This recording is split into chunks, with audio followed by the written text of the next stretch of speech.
Oh, brother. Hey, everyone's okay. That was pretty sketchy. 13 hours.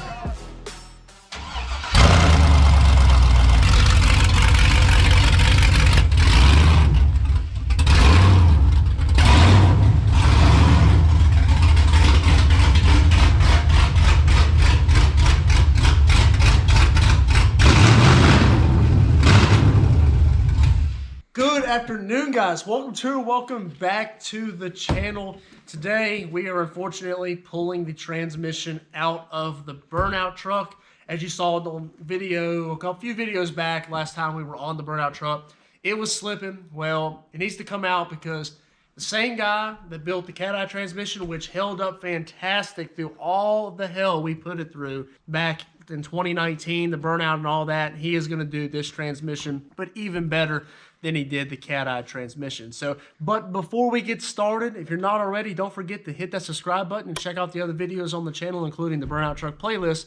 But without further ado, let's go ahead and get started. Alrighty, guys, so we got the truck up on jack stands. Austin's working on unplugging all the stuff on the trans. I just got the drive shaft to come out of it. There is one aluminum drive shaft. It's exceedingly light. I'm actually surprised. I never had the one out of the Cateye, so I didn't realize how light it was, but it's really, really light. So I'm gonna go put this on a table. I probably can't help myself. I'm probably gonna take polish to this to make it look really good. But put this in the bed. For the time being, while it's out, we might put some U-joints in it. Might be in our best interest. But I'm gonna get back under there and help Austin. All right, so Austin just got that last bell housing bolt up on the top, so really you got the 4 bolts on the cross member, and she ought to wiggle herself on out of there. So take this jack under there with us in a second. Once we get this out, I'll kind of go over simple things of what he's going to be doing to the transmission once he gets it. So give us just a second to pull this thing out.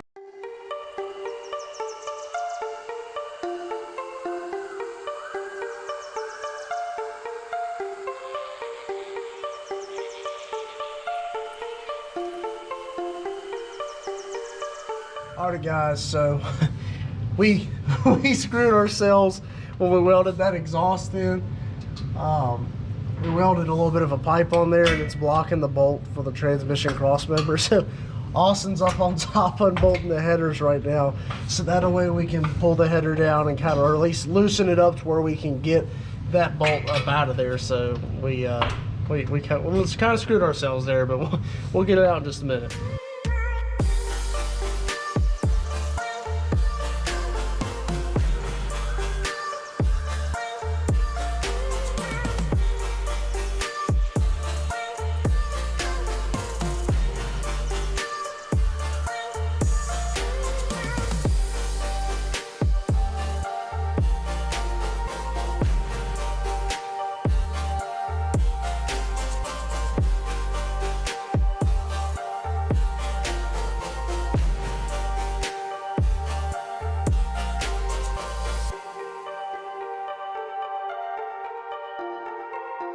One 4L60. We actually, the bracket for the shifter linkage is still hooked up. We don't have the right size torque speed to get it off, so we're trying to see how we can get that bracket off of there. But once we get that, we can go ahead and pull it the rest of the way out from underneath the truck and get it loaded up. Alrighty, guys, so there it is. Getting ready to go outside, loaded up in the Duramax. And it's going to Norm's Garage in Roanoke, which is who did the Cateye trans, who I have been exceedingly happy with the transmission in the Cateye. He rebuilt / built it. It's going on probably about 2 years ago, and it has held up fantastic. It dealt with the abuse of the year that we still had the stock engine. It dealt with the build 5.3, all the pulls, the burnouts, and everything like that. And it was, even after the engine blew up Cleveland cars, that transmission is perfectly fine. So I trust him to do with this one what he did to the OG Cateye. Plus, he's going to go a little bit further with it. What I'm going to do, and I didn't do a good job of it when he did that one, I'm gonna make sure and get a parts list and a parts breakdown of what all he does inside of this, so that way we'll actually know what all he's done. I get asked that a lot, and to be honest with you, he told me just kind of rambling stuff off of what we did to that one, but I never asked enough questions to where I could fully explain what all he did. So, you know, obviously it's the basic stuff like the Corvette servos and the shift kit and the wider bands and stuff like that, but there's a little bit more to it than that, I know that. So like I said, I'll have a nice sheet of what all he does to this one, and it'll hold up great. I can't wait to have it put back in the truck and really rip this thing. I guess the biggest question mark is that torque converter. We're kind of scared about it. I mean, I hope it's fine. I hope it was the transmission, but there's still that little chance that the converter has an issue, and it's a brand new converter, so that's kind of scary.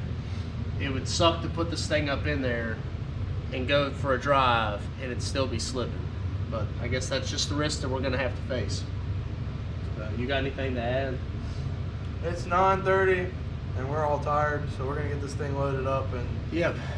Get on up out of here. the bloodbath underneath there is bad. So We I was on the phone with Austin talking about cleaning the shop floors again. We pressure washed the shop when we moved in October. We've already ruined the floors. So once the maybe even before the Cateye gets done, we got to re-clean these floors. They've gotten pretty bad. Hopefully this is the last time we have a major spill for a little while in the floor, but I'm sure it's going to happen again. when we put this thing back in, we're going to my personal shop, Yeah. or my business shop, and we're using my alignment rack because It's a 4-post lift. that was ridiculous. Yeah, that's probably the first and the last time I pull a transmission that with the vehicle not being on a lift. We are not doing that again. So take it to this shop, put it back in, it'll be a lot smoother, and we'll go rip this thing on the road. For those of you that have been asking about if we were gonna rip it on the street or not, that is the plan. I know I said that I wasn't sure when I first got it if I was gonna register and insure it, but after talking about it and laughing about it, we decided that it would be cool to put on the street. If you guys go to Country Roads or Nopi or any of the truck events that he normally goes to, comment down below because I'm trying to convince him to let me drive this thing to either Nopi or Country Roads or some event. That way y'all can see it in person if you don't have the chance to make it to the Cletus and Cars. So bug the crap out of him about that so he'll let me drive it to one of the events. So maybe not Nopi, but Country Roads in September or Summer Nopi. Maybe Summer We'll Nopi. see if the Cateye's done. We might bring 2 trucks or 3 trucks, so y'all just stay tuned for that. But I want to take this thing because I know a lot of y'all want to see this thing. So I think he just wants to daily drive it. I do. honestly. I want to daily drive this thing too. So, well, that's enough talking. I appreciate you guys watching. You can drop any comments you got down below. Don't forget to follow me over on Instagram at Austin04_Z71. Don't forget to hit that subscribe button. Take care. Have a great day.